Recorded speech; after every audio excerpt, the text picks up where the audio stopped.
Si votre curiosité vous conduit à pousser notre porte, c'est que la santé a de l'importance pour vous. Ne dit-on pas souvent que la santé n'a pas de prix?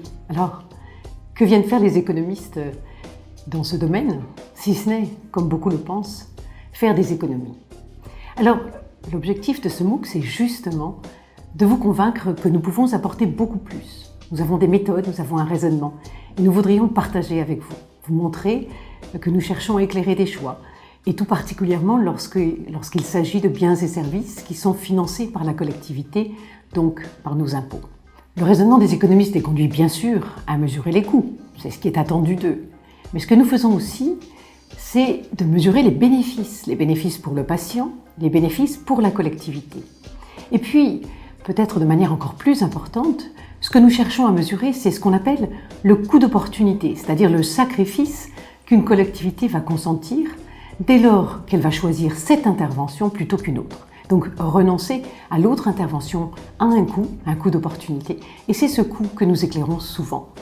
Vous trouverez dans ce MOOC beaucoup d'illustrations de notre raisonnement économique, et nous espérons que vous le partagerez avec nous.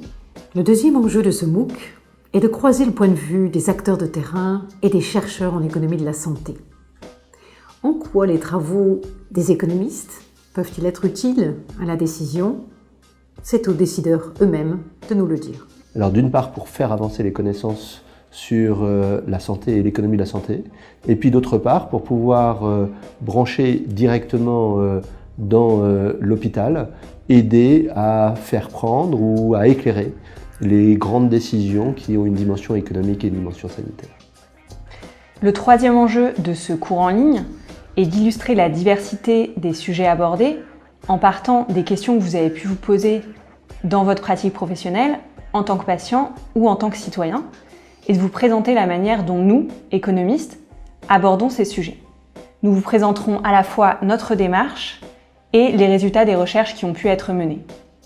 Pour illustrer cette diversité et croiser les points de vue, nous avons fait appel à de nombreux spécialistes, des professionnels de santé, des économistes français et internationaux, des décideurs publics et des chercheurs en sciences sociales. Nous vous souhaitons une bonne navigation dans ce premier cours en ligne, ce premier MOOC, en économie de la santé en langue française.